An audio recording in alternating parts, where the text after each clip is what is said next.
This is Life and Books and Everything, hosted by Kevin DeYoung, Justin Taylor, and Collin Hansen.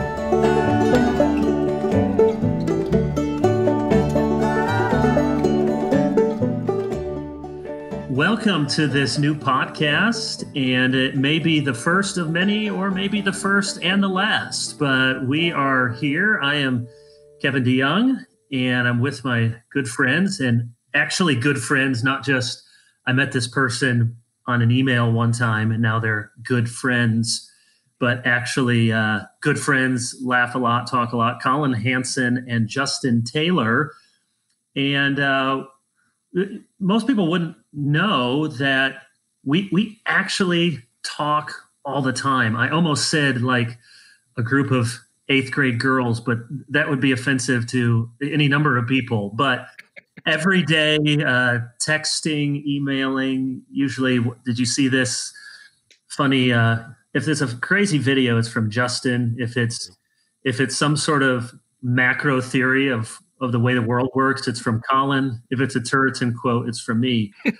But we talk often, and obviously been talking in the midst of the coronavirus pandemic. And we just had a thought, probably a bad one, but since we're talking so often, maybe we get it on the computer and we get to enjoy talking to one another, and we record it. And maybe there's something that's helpful to other people. That remains to be seen. But I have been looking forward to getting to talk to the two of you. So thanks for joining me. And I thought, we would start. We're going to talk about coronavirus, and we want to be sensitive to the difficult times that we're in.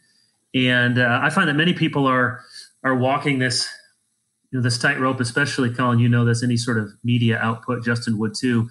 On the one hand, people can't get enough coronavirus. They want COVID all the time. Give us your latest thoughts. And yet then there's the folks that I'm so tired of this. Get me thinking about anything else besides another talk or sermon or podcast on COVID-19. So we're going to do a little bit of both. But I thought we'd at least introduce who we are just a little bit. Collin Hansen, you're the director of editorial content, the grand poobah of all things editorial at the Gospel Coalition. Collin, does that mean you would like to give out your cell phone? And if anyone disagrees with a TGC article, should they contact you directly? My greatest feat, Kevin, was convincing the world that you wrote my first book, Young Restless Reformed, and that Justin runs the editorial work at TGC. So it really means that, maybe there's a couple compliments that come through, but mainly it's the complaints. And I'm able to just deflect. So if it's at tgc.org, you don't like it, that's Justin. If it's from that book from, 12 years ago, that's Kevin. Yeah. So it's pretty easy. Collin, just say a little bit, where do you live? Tell us about your family, and what do you do as editorial director? Yeah, the first question I normally get when I say that I work for the Gospel Coalition as editorial director, I get the response of, is that a full-time job? And I mean, sometimes it is, I guess. I'm here in Birmingham, Alabama, and we don't have any headquarters for TGC. So this switch to sheltering in place and online work is pretty much a continuation of our normal work. And so I get to work on things like our podcasts, Gospel Bound, which I host, and then also do, all sorts of things with planning our conferences and just sort of helping to keep everything going every single day with our publishing output. So I'm an elder at our church, Redeemer Community Church, here in the Avondale neighborhood of Birmingham. We've lived here since 2012, 8 years now, and married to Lauren. We met back in college and have been married since about 17 years. And then we have 2 children, Carter and Elise, ages 5 and 2. So we are hoping that Carter gets to start kindergarten in the fall. We shall find out. We plan to do it. We just don't know what's going to happen in the fall. You're debating, shall we school this child, or shall we just raise him as an independent genius? Yeah, it's just amazing how many things are up in the air that suddenly you just assumed and you planned your whole life around, and all of a sudden you're thinking, I don't know what that's going to look like. So anyway, we're taking it day by day, week by week, just like everybody else. A halfway serious question, but halfway not. I mean, what in Alabama are people genuinely getting concerned about the football season? I mean, that's that's a good question. That's not just a joke. That's a big deal.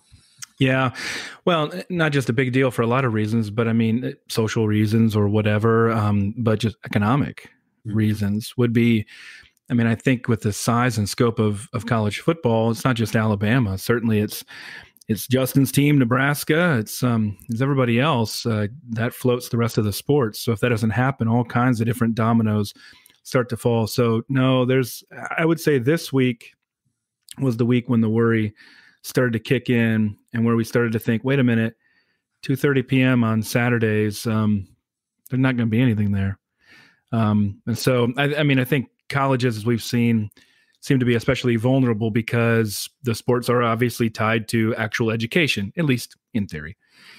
And if you don't have people on campus, I don't know how you do football separately from that. But it just makes me think, how are Christian colleges? I don't know how a lot of private schools or other schools are going to make it if they don't have anybody showing up in the fall. So a lot of questions, no answers, but yes, very serious. Actually had a good friend of mine who is close to the situation, reached out to me wondering, what do you think is going to happen? And I knew that was probably pretty bad when he was reaching out to me wondering. I thought, man, even the people who are in the middle of this stuff, they don't know.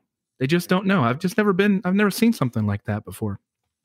We're going to come back to all that in just a minute. Justin, you wrote the ESV, or you what do you do at Crossway? I just wrote the Old Testament part. Well, that's most of it. That's true. JEP or D, who knows? Yeah. The J, obviously. Yeah, that's true. The J is for Jehovah. It's for Justin. I'm at Crossway. Been there 14 years, and my current role is Executive Vice President of Book Publishing and Book Publisher. So Crossway actually started as a gospel tract company almost 80 years ago, founded by Lane Dennis's father with his mother in an apartment in Minneapolis, and added on the book side of things in the late 70s, and then added the ESV in 2001. So the book publishing side is what I oversee, and Dane Ortland oversees the Bible publishing side of the company. And Justin, you have a wife. How many kids? I have 5 kids. One wife. One wife. Very good. And you moved from Chicago. You still work at Crossway, but Wheaton, Chicago, Downers Grove Metroplex, and you moved to Sioux City. And the three of us all of us know Sioux City in different ways, and we have great esteem. Any city that can boast of a monument to the only man who died on the Lewis and Clark expedition is a very fine city. But Sergeant Floyd survived everything else except Sioux City. Not to mention the airport code. Don't the forget airport the airport code. Yes, I flew out of Sucks many times. I saw a sign yesterday that said "roofing sucks." It was like company, and I was like, oh. So, Justin, why did you move to Sioux City, and how's it been? I mean, it's not the move that you typically see, 40-somethings making from Chicago to Sioux City. Yeah, we were really attracted to kind of the art museums and the sports first teams out of Sioux City. Are there still the Explorers? I think they still exist. Yeah. Oh, there's here. Yeah, my wife and I grew up in Sioux City. She actually grew up was born in Lincoln, Nebraska, but moved to Sioux City in elementary school where we met. So I'm a Sioux City native, but we got married right out of college the summer after we graduated and moved up to Minneapolis. We're up there for 7 years, and then down in Chicagoland for 14 years. So it means our whole married life, 22 years now, we've never lived within hundreds of miles of our family. Mm-hmm. Her parents are both in their 70s. Both my parents are in their 70s. I've got a brother with 6 kids in town. She's got a sister with 6 kids in town. So in terms of both of our families, it's kind of the hub. And when the possibility opened up that I could continue to work for Crossway remotely. Since August, I've kind of been in a pattern of flying back there every other week and leading the publishing meetings. We kind of bunch them together. So it's worked pretty well until the whole world started working remotely a few weeks ago here.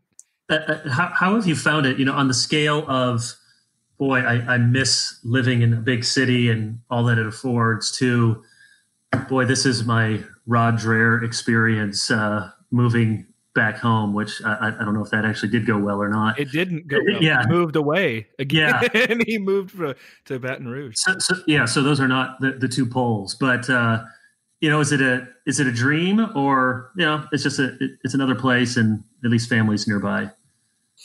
Yeah, I think it's been a little bit of both. I mean, one of the things that I've realized, which I knew intellectually, and I think Collin knows very well from his own story, is that you can always have these idealistic things, and maybe Rod Dreher was in that camp to some degree, thinking, okay, all my problems will be solved if we can just move back home and be close to family.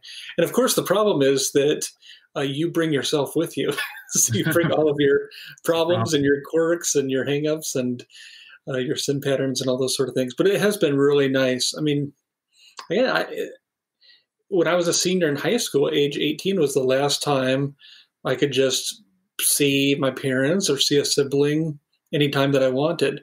Off at college, you get to see them a few times a semester, perhaps. And then when you're married, and then when you start having kids, and you're talking about a few times a year. So to have that blessing as parents are aging, to be able to do a job that I still love, it's been really nice, and especially nice for our kids.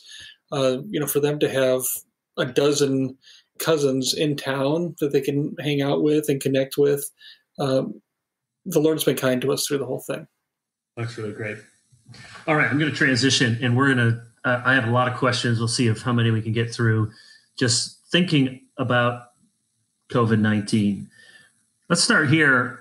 We were talking last week or so about leadership in the midst of a crisis, and I don't want us to, there's lots of people who can do rank punditry on the president or the task force or their governor or their local county officials, and I don't want to do that, but I want to think more broadly.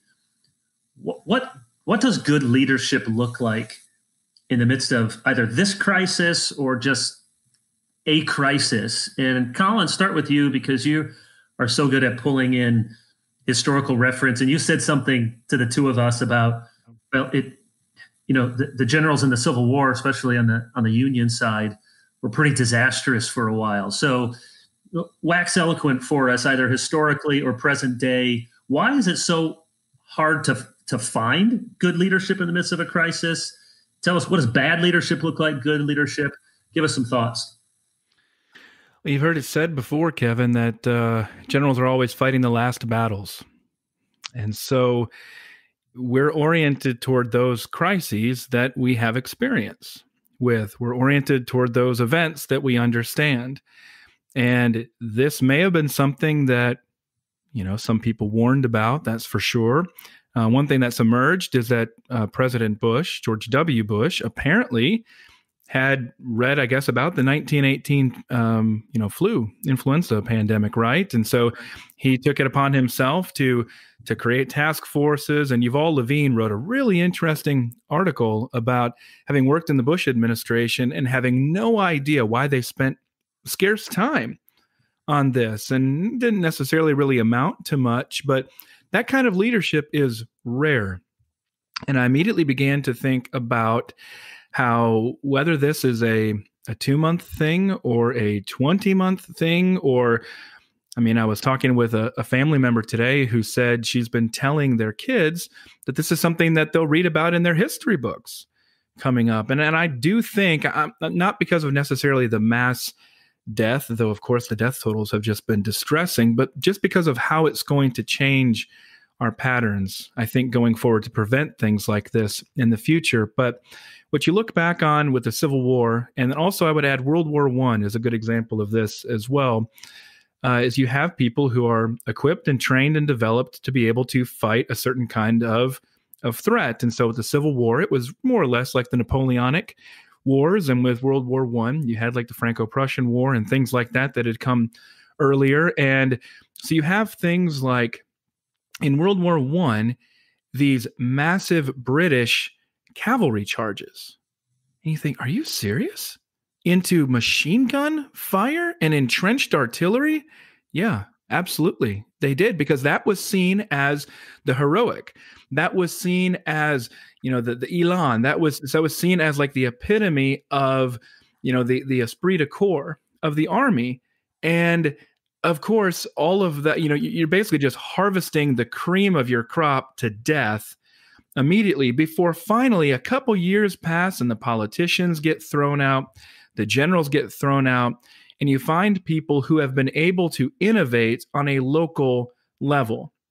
Taking World War I as an example there, you had people develop certain kind of infiltration tactics. You also had people develop, obviously, defensive tactics, tanks, for the first time. And so those kind of people emerge because they've learned to adapt. And usually they've been the people who have been implementing things at the lower levels. So what I'm looking for right now are those people, and I certainly includes church leaders as well, looking for the church leaders, the state and local leaders, and the national leaders who are going to emerge, and medical professionals, obviously, as well, who have learned how to implement things on a local basis. And all of a sudden, we're able to see that, and it spreads, and it can adapt other places. At the outset of this, we kept hearing so much about ventilators. My brother works for General Motors in Detroit, and so all kinds of things. We're going to have to turn this around right away. Invoking the Defense Production Act to be able to take over and nationalize these industries to make ventilators. And then recently, the New York Times comes out with a major analysis of New York City that shows that doctors are trying to keep anybody off ventilators that they can, because it's now seen as a drastic step that's very problematic. And they're trying to address it with all sorts of other means. That's what I'm getting at here. That's what leadership looks like. It's probably going to be not the top-down leaders. I'm not picking on President Trump here. I'm talking at any level. It's going to be solutions that come from, that bubble up, and those people will gain credibility, and they will gain then influence across the country and even also the world. You mentioned the book, two good books. So you mentioned John Barry, Great Influenza. So that's the big sort of text of reading about the 1918 Spanish flu. I admit I have it on my phone, and I was listening to it, and the same guy who narrates it, he does a very good job, but he narrates a lot of books, and he narrated the first book I had him narrate on my Audible was a spy thriller. So I just hear him talking about the dead. I just can't do it. So I switched over.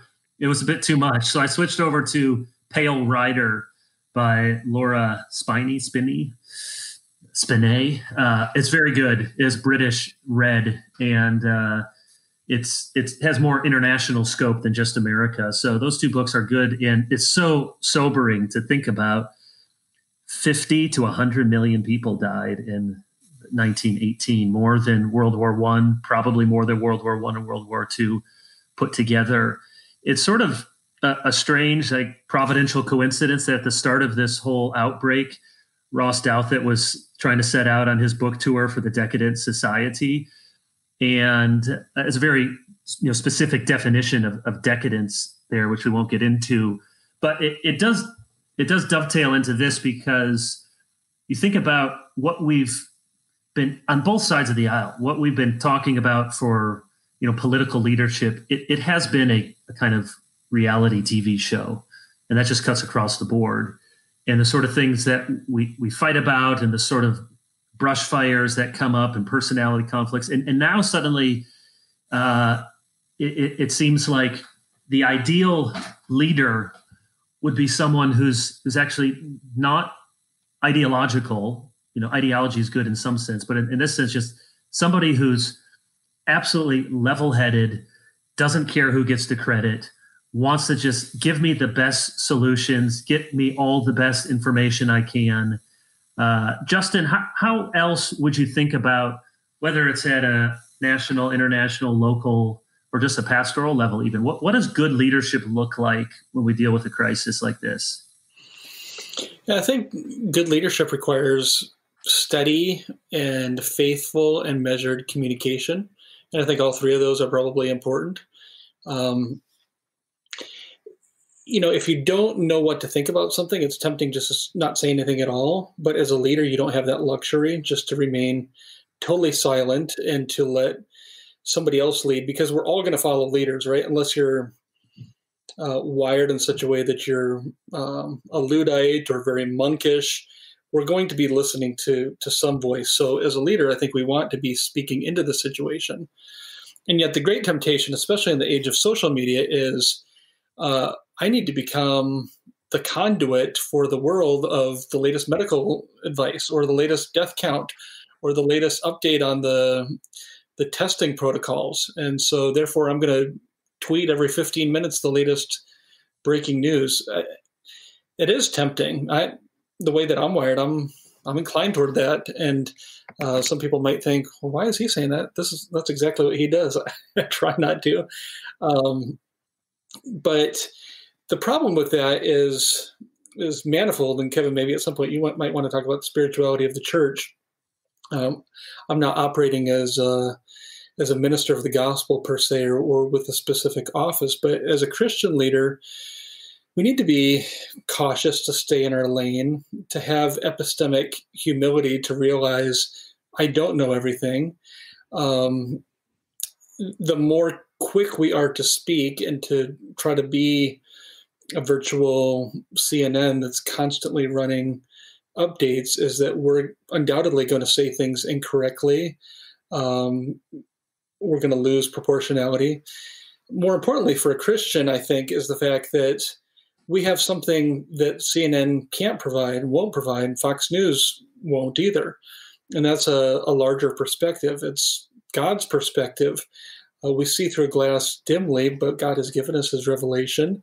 And as careful interpreters, being guided by the Spirit, operating out of church tradition and history, we should be able to speak into this moment and to give a unique message that nobody else is.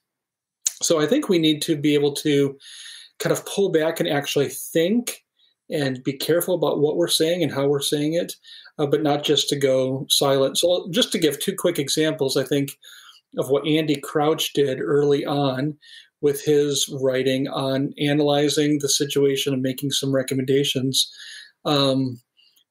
Andy was spending hours and hours and hours a day after day, week after week, working on this while everybody else was just ignoring the situation or firing off things. He did his homework. John Piper, I think, from another level, theologically, wrote a book very quickly on coronavirus and Christ, but he essentially locked himself in his study for a few days and drew upon 50 years of pastoral ministry and even longer of Bible reading to produce something I think very helpful for the world. Yeah, and I don't know if anyone, I would say anyone but our moms will listen to this, but I think it's optimistic to think our moms are going to listen to this. If you do, my mom knew how to listen to a podcast, she might. Yeah, well, it's my mom's birthday today, so happy birthday, Mom, if you ever listen to this a few days later. But you mentioned the spirituality of the church, and I don't have to launch into a lecture on that, which has its detractors, and understandably so. But what I mean by the spirituality of the church is my sense and feeling of constraint as a gospel minister, that I speak to things that I have some authority and expertise to speak to, and that is not epidemiology. Doesn't mean I can't be a good reader and know something. It doesn't, but it means I'm not a mathematician. I'm not one who's modeling these things, and so I have had some dismay to see folks, maybe people we know, friends, but just people even that we follow in our Twitter feed. It's one thing if you were the former head of the FDA. Yeah, you could be wrong for sure, but you do have some reason to speak to these things. Whereas as a minister of the gospel, what I want to speak to are the gospel implications, how this might, relate to church history, it might relate to texts in the Bible. And that's what you said. That's what Piper did. He didn't write a book about coronavirus. He wrote a book about how does this particular moment in history, how does the Bible speak to it? And the Bible speaks to every moment in history. And so I think it's really important as leaders that we, it's a cliche, but that we stay in our lane. And all of a sudden, we know for sure that the worst case scenarios are true. And if you don't believe that, then I'm going to tweet you into the grave. Or we know that this is hashtag just the flu, or barely more than that, or all of our governments overreact. It's not to say that, there might not be right or wrong answers on all of those questions.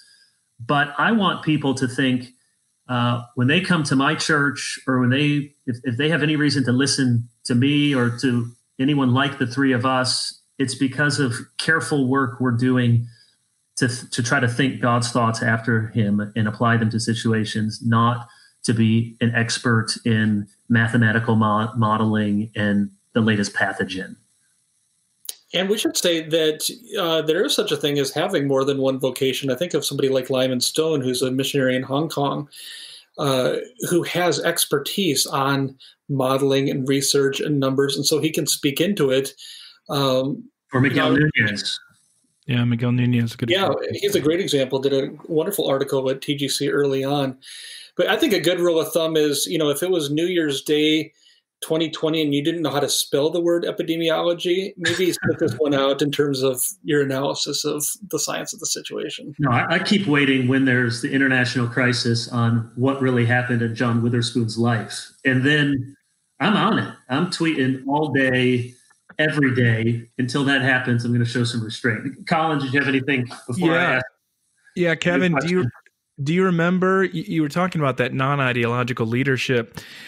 You remember that's exactly what happened with Spanish flu. Do you remember which leader was elevated in the aftermath of it as that sort of non-ideological, efficiency-driven leader? I didn't get that far in the book yet. Herbert Hoover. Well, yeah, that was my educated guess. There you go. So, gotta be a spoiler alerts, Collin. I know, that's true. Oh, spoiler alert from almost 100 years ago. So, yeah, kind of like spoiler alert. Trolls movie is about celebrating differences. Okay, guys, I just sorry to ruin it for you. Well, Hoover was, he was the guy who helped lead the U.S. efforts for recovery in Europe, and was amazingly good. Not only with the flu, but obviously with the war. And there is, I think one of the things that we're talking about here is the myth of the transference of expertise. Hoover was very good at that. He was a very bad president. And what happened to him? He didn't know how to adjust to those changing circumstances, which, in the Great Depression, which unfortunately is the next level of historical example that we're going to be dealing with now. And that was one thing that I was just thinking about there of, just you're good at one thing doesn't mean you're good at other things. And the other is that this stuck with me. I just saw David Brooks write something. He said, the worst posers make pessimistic predictions about what the next year is going to look like. They have no clue, but I admire their attempts to project gravitas. I saw that. And it occurred to me that, you can do this in so many different directions. So you can pretend like you know better than everybody else and that this is all just a flu and it doesn't mean anything. You can also pretend like you're the only person who sees that this is going to change everything. And if you don't prepare right now, then you're going to be in big trouble. I think one group of people is attracted to one.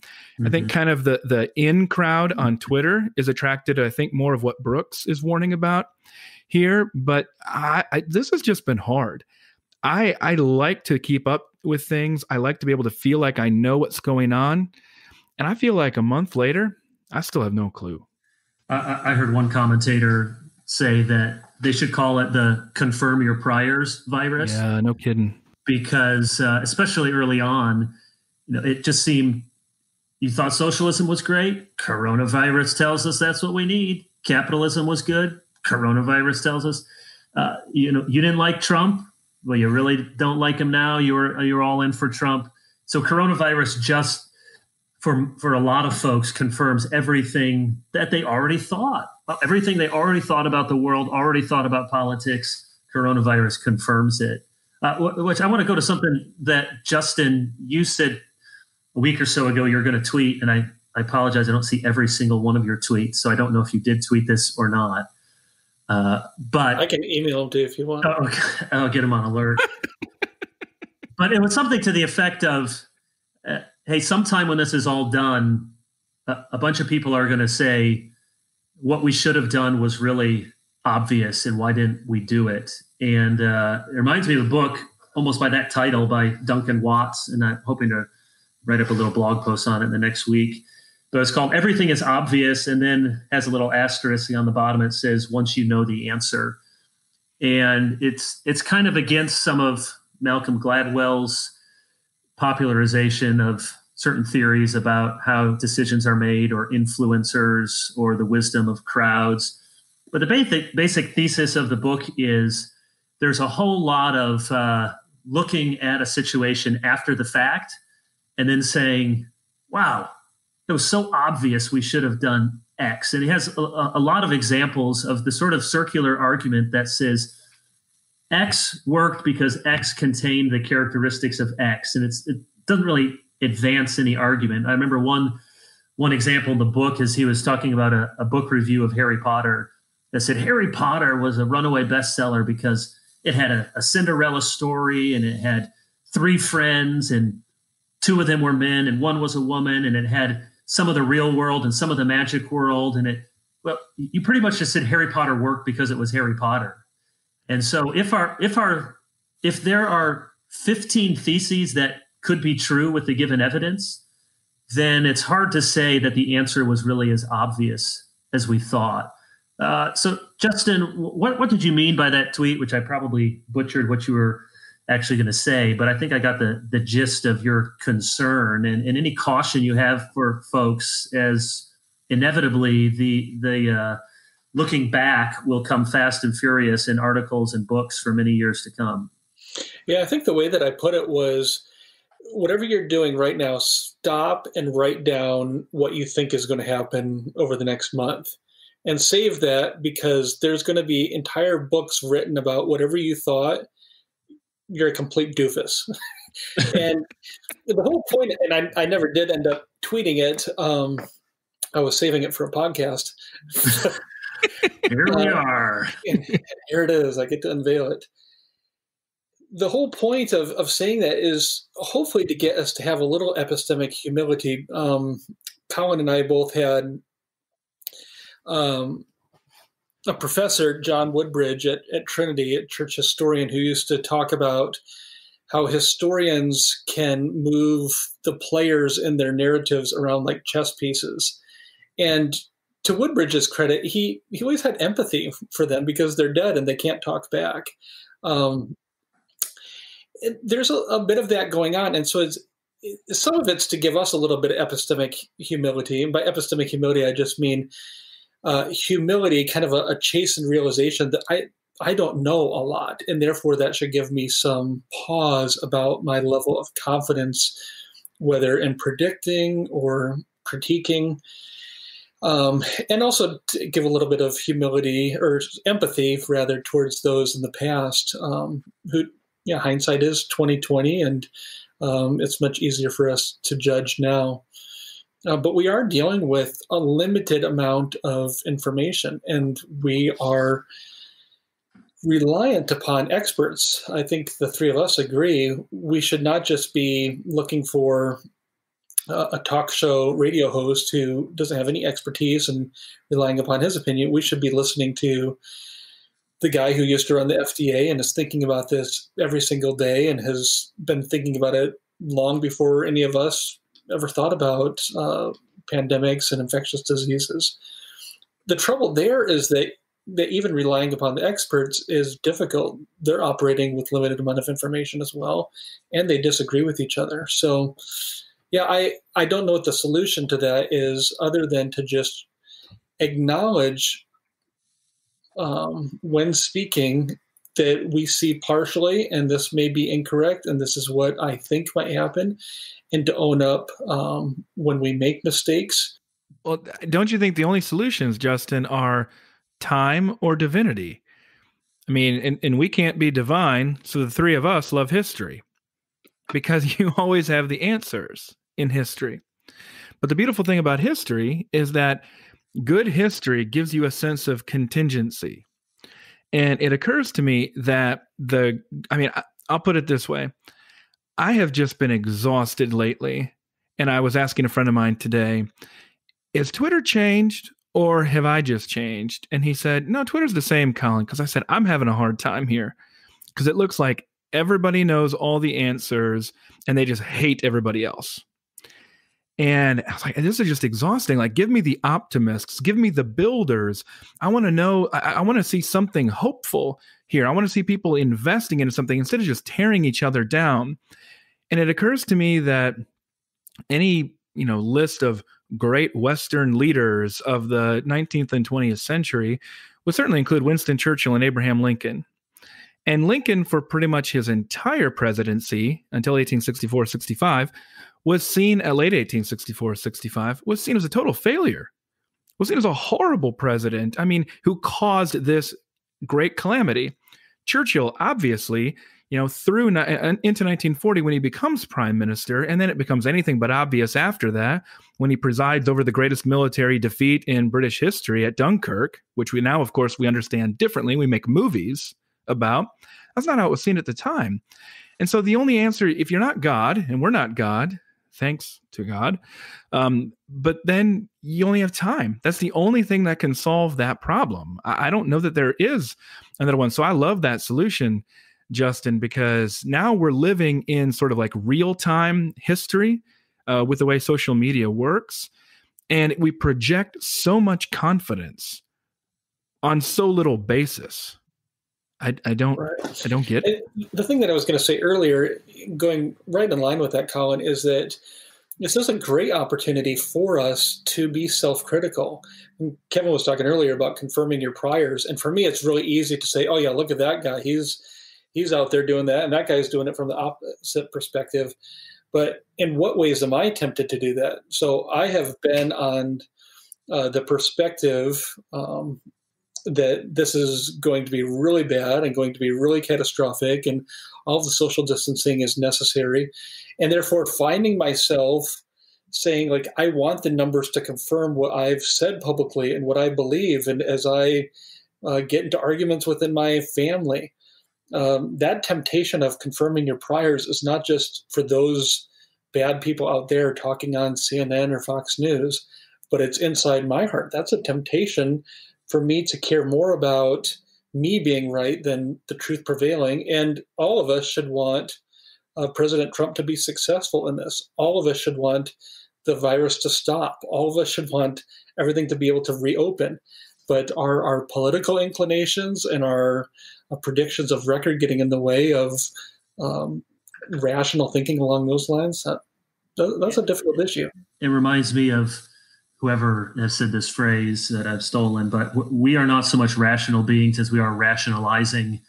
That's how we tend to think. We're not just cool, rational actors, but we're always looking for a way to process information that rationalizes. Not always, but that's sort of endemic to the human fallen nature. I want to piggyback up to some things both of you guys were saying, and I don't want to ask for prognostication. Collin had a really good article a week or two ago on just looking at some general but measured kind of predictions. Yeah.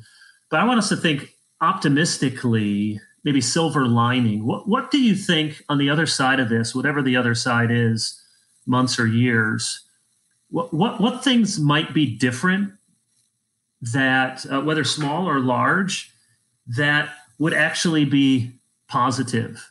And I have a few because I knew I was going to ask that question. One, I think at least initially, and I hope it lasts, I think you're going to find Christians absolutely thrilled to be together in corporate worship. Now, it's not going to be flipping a switch. It's going to be rolling into it in smaller groups. But I don't think that virtual church. I think people are thankful for what we can get. I don't think this is leading to a boom of virtual church. I think people are going to realize, I really miss singing together with brothers and sisters in church. So I think there's going to be a renewed enthusiasm for meeting together for corporate worship. I wonder if, and I hope this maybe sticks in my own life, I wonder if there'll be some good simplification. We're all missing things. We're missing sports things. I love the Olympics. I love the Tour de France. I love all these sports things. And those are, lesser things compared to so many other issues out there. But we're all missing things. And yet there is something in our simplified lives. I know my family of 10, we're having dinner around the table every night. That hardly ever happens when kids all have sporting events and youth group. And I'm eager for those things to come back. But there's a simplification of life, which I hope we learn from, and we don't just rush back into the madness.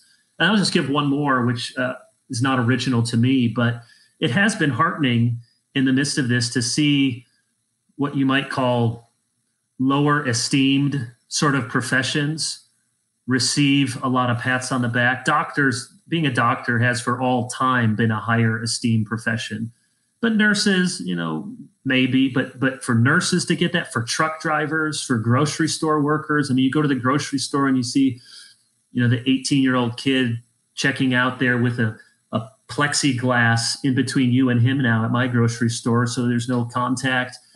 And you think, thank you. Well, actually, you don't think it. Hopefully you say it to some of these people. Thank you for working. So I hope that maybe some of that will stick, the value and dignity of work in a way that can often be missed unless you're in one of those thinky kind of professions, and the sort of work that we often take for granted right now are literally keeping our country open. And I hope some of that appreciation sticks with us. Other things optimistically that you think maybe on the other side of this, we have some silver linings. I think, Kevin, about the families. My next door neighbor, when this was that first weekend of the shutdown, and they had just announced schools were going to be closed for maybe like 2 weeks or something. And I said to her, yeah, it's going to be 8 weeks at least. And she just looked at me shocked, like, 8 weeks? That's not possible. I can't do that. As a family, both of them work. So usually the kids are taken care of, and she's having to think, work at home. Husband's a doctor, so he's going to have to go to the hospital, especially if all this flares up. I'm going to be working full-time at home and take care of my kids without any school. Of course, that's impossible to be able to do. And yet, clearly, we're all carrying a lot of strain. And I think that's one of the first things. There's almost like a collective exhale that says, whoa, we were carrying a lot when this thing starts to let up. But I think a lot of families are going to realize it wasn't quite as bad as they thought, or that it drew them together with a formative memory that helped them to understand, that created a sense of resilience and solidarity and bond between them. And so in the predictions piece that I did, I tried to pair the positive with the negative, because I think the predictions, they're not going to go in one direction. That's part of worrying about not wanting to confirm my priors, but just to understand that this is going to be a complex dynamic. And so that's why I mentioned with the families that I think there might even be increased rush to marriage, not like shotgun marriages, but just an appreciation that, we don't need the big fancy wedding or things like that. We need each other together before God. And though I do think at the same time, I'm not sure the family sizes, DeYoung family accepted, are going to increase in general here. So anyway, but I think that's I think my family is my immediate nuclear family is pretty close, but it's been remarkable how much closer we've gotten and just how much stronger we've gotten because of of going through this. That's what I'm hopeful about. Justin, any silver linings you're hoping for? Yeah, I agree with what you guys just said. And Kevin, when you were talking about the unsung vocations that we don't usually think about, I saw a little video on Twitter of a nursing staff applauding the cleaners at the hospital. Somebody has to clean up after surgery, and somebody has to bleach the floors every night. I mean, that's, we think about nurses and we thank nurses when we're in the hospital. We never think twice about somebody who has to clean, and, they're doing heroic work. So I think there's going to be a lot of that. A couple additional things in terms of the church. I think communion, the Lord's Supper, the Eucharist, in particular, whether a church celebrates virtual communion and tries to let families do it at home and do it in conjunction with a video service, just leave aside the agreements or disagreements about that. I still think there's a palpable hungering to do that as a gathered body. And I think that's been a weakness in evangelical churches in particular. And when you take something away, people begin to miss it and not just think that it's just this little ritual that we did weekly or monthly or quarterly or whatever. So I think that's going to be a positive thing. Another, and maybe this is extra optimistic, but I wonder if subtly over time, some worship and congregational singing practices will change. I think if you are in a mega church and you go and you basically just sit there and listen, and it's the predominant sound is not congregational singing, but rather performance, and it's not especially singable, but it sounds great. That may be attractive and feel fine. But when we're in this weird situation of watching stuff online, service that I've watched is just a husband and wife. He's got the guitar and the two of them are singing together. It's very simplified and stripped down, and it's beautiful. And the lyrics of certain songs and hymns, whether it's the old Fanny Crosby songs or it's a modern Getty song, those resonate in a way that kind of even very good contemporary rock style worship songs just don't. I mean, they might be fine at a certain level and the theology might be fine. It's not the sort of thing that you're going to be sitting around when somebody's dying on their deathbed singing some of these songs. So there may be a greater recovery of simplicity and singability with congregational worship in particular. So there are a couple things that come to mind on my end. We're coming up on probably testing our 5 listeners' patience, but if anyone's made it this far, they're surely eager for us to go 5 more minutes. So my last question, which is a great question to end any podcast with you guys, is whether it's related to the virus or not, what are you reading? You could talk about, even if you're not reading it, what are you publishing? But books, and I know right now we can't get books from some places in 2 days like we're used to, although Crossway will probably get it to you lickety-split. So any books that you've been reading, I'll give you a few, though the first one you probably don't want to read right now, but I finished it right before all this started.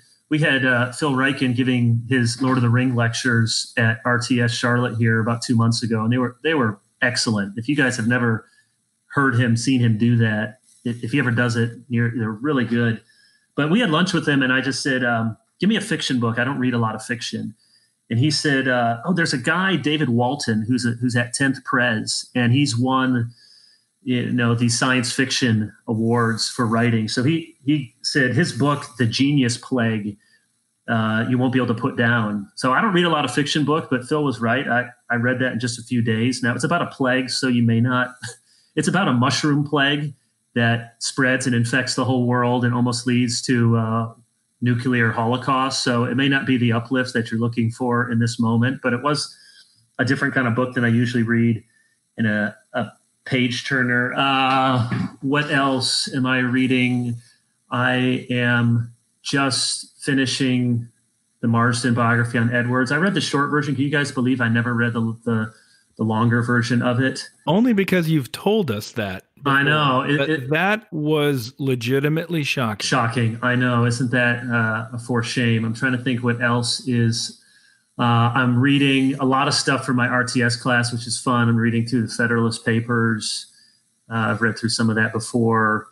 And a book that maybe would be a separate subject in a subsequent podcast, but came out a couple of years ago called No Property in Man. And it's about the anti-slavery debates in 1787 for the Constitution. And he's trying to push back a little bit on the dominant narrative of the last 30 years that the Constitution was basically just a capitulation to pro-slavery forces. Now, he says it's a paradoxical document for sure. And it certainly had capitulations. Otherwise, it couldn't have passed and been ratified.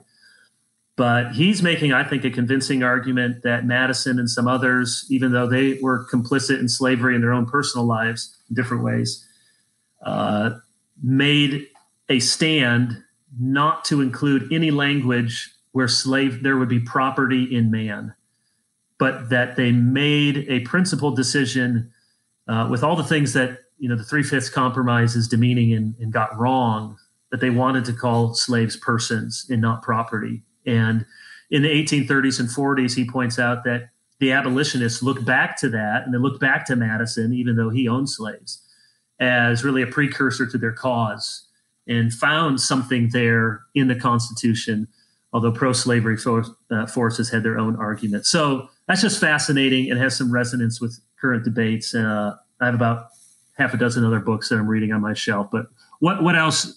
Books. Love to talk about books. I just, I'm adding this question, Kevin, to the end of my Gospel Bound interviews. I did that with Eric Larson. So there's one of the books there, Splendid in the Vile, about Winston Churchill.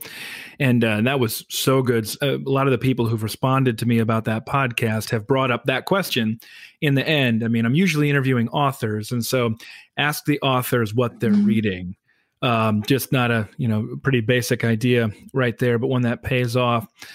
So I think Kevin, I don't know anybody who reads as many books at the same time as you. And also, I remember seeing you coming to visit you once while we were both on the road. And I think you'd brought, I don't know how long this trip was. It was maybe like 3 days or something. I think you packed like 8 books or something for those 3 days.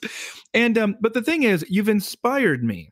I also love that you weren't using a Kindle on those 8 books either, or audio books. You were hiking them along. So now I've adopted some of your policy. I tend to read at least 4 books at the same time, mainly just because of my moods. I don't know, and especially if I've had a long day of book editing or writing, I'm not usually wanting to jump in on something of the same genre. So I want to keep my options open there. So is this a safe space for me to mention that I'm reading Jane Austen for the first time? Oh, Jane Austen, good for you. So yeah. you were close. Uh-huh. You were close. I've never read Sense and Sensibility. I've seen the movie a couple times. Multiple versions. So, yeah. But I'm reading Jane Austen, and I said to Lauren, my wife, last night, it takes a lot of concentration for me to read Jane Austen. So this is not a bedtime read that's really easy. Like, I'm having to lock in her sentences, the characters, the social dynamics that just don't come naturally to me. But Austen in Sense and Sensibility has a moment where the kind of lout of the brother who abandons his sisters kind of finds that the sisters could they might be able to make an advantageous marriage. And he says that he was so much interested in the marriage as a way of atoning for his own failure to be able to care for them. And it was almost like he was so eager to do it precisely so that he could cover up for what he had failed to do. And I thought that was a brilliant insight of those human dynamics from Jane Austen. But since this is probably not a safe space and I can't say those things, I will instead say, I'll stick more to my script here. And I will say in the last week or so, finished a couple books that were really, really fascinating. One, and I'm a bit of a snob reader. So meaning that if everybody likes something, it makes me a little bit skeptical. You only like indie music. Exactly. I'm the indie music person. I'm an early. You liked Sufjan Stevens until everyone did. Exactly. That is who I am as a reader. And I think I just have to be honest and admit that. I put aside those scruples and I took one of Justin Taylor's recommendations and I read Robert Caro's Working. Research. That's such a good book. Writing. Oh my gosh, that is a good book. That's really good. Wow. Can I interject one thing? Yes. If you listen to it on Audible, he speaks about this slowly. You can put it on 4 times speed very quickly. It sounds normal. Yeah. Well, Caro is, I mean, I think, we all love history, love writing, love reading. And he inspired me just to know that I don't think it's my life calling. Might be Justin's.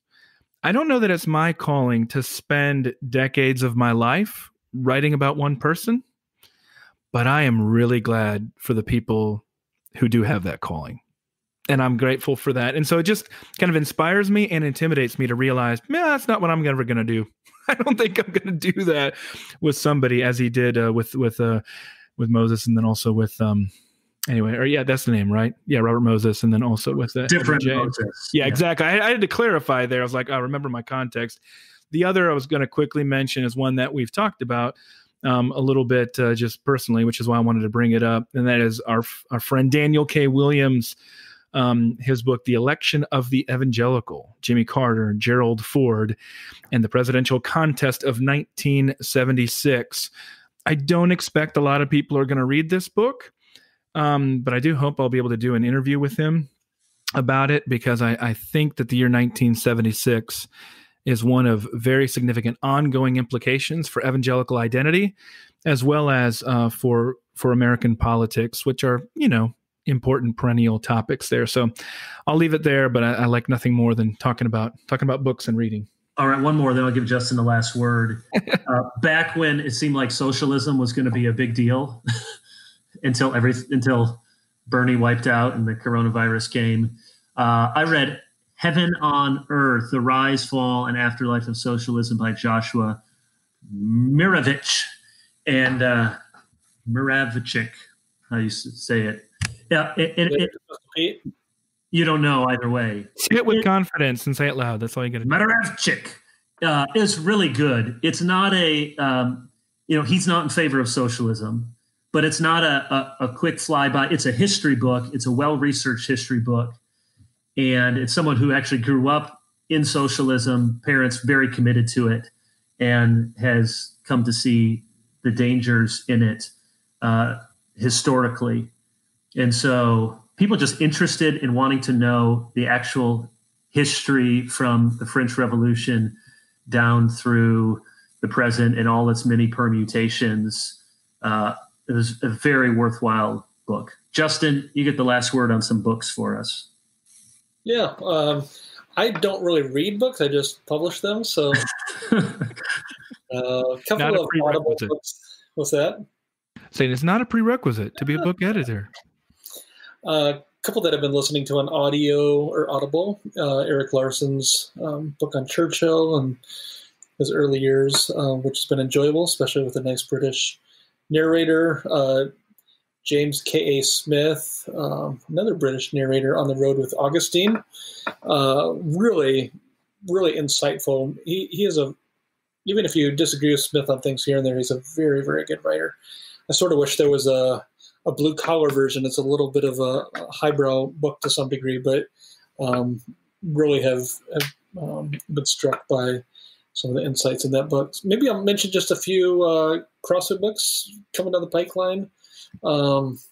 Is it coming down the pike or the pipe? I was just about to correct myself. I think he just combined pike with pipeline, and it kind of worked. I'm the Michael Scott of a line of pike fish. It's coming down. They're digging the pike line right now. I should also mention I'm reading Nathaniel Philbrick's first of his trilogy on the Revolutionary War. He's amazing. Yeah. I read it before I go to sleep at night, so I get through like literally 2 paragraphs. I've turned into my dad. I think it takes like 3 years to finish a book because you read 2 paragraphs, fall asleep.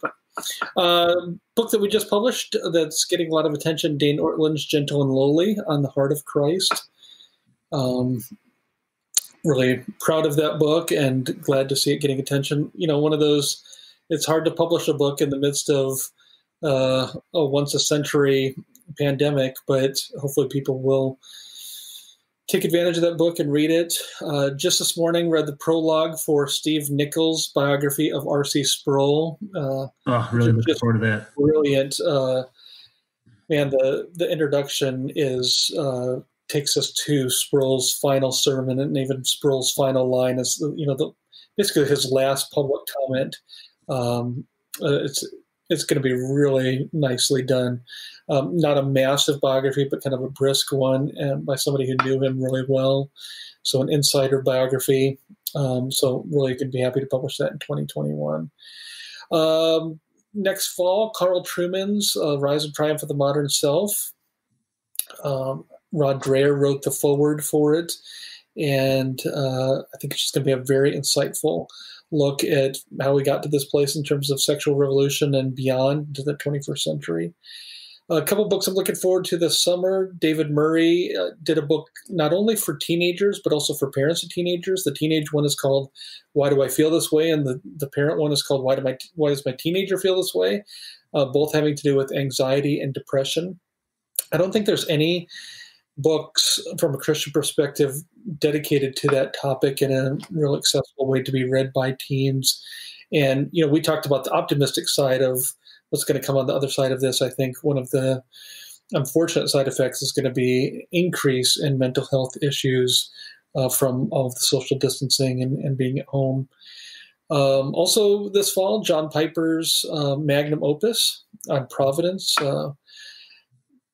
400 plus page book that he's really started outlining over 20 years ago. So it's going to be everything that Piper thinks about the providence of God. And then final one I'll mention, and then I'll shut up, is Christopher Ash's 3-volume commentary on the Psalms called Praying the Psalms in Christ, commentary for all who preach and those who pray. So going through commentary on every psalm, looking at it from a Christocentric perspective, how to interpret it, how to preach, how to pray it, and then probably a 4th volume just on interpretive issues beyond just the actual commentary itself. So that's a few years out, but have been reading a few of those entries as Christopher works on them. So when everybody finishes those books this week, then we'll come back next week, right? We'll come back next week. We have more books. Hey, I didn't give you all the books. I'm saving some for later.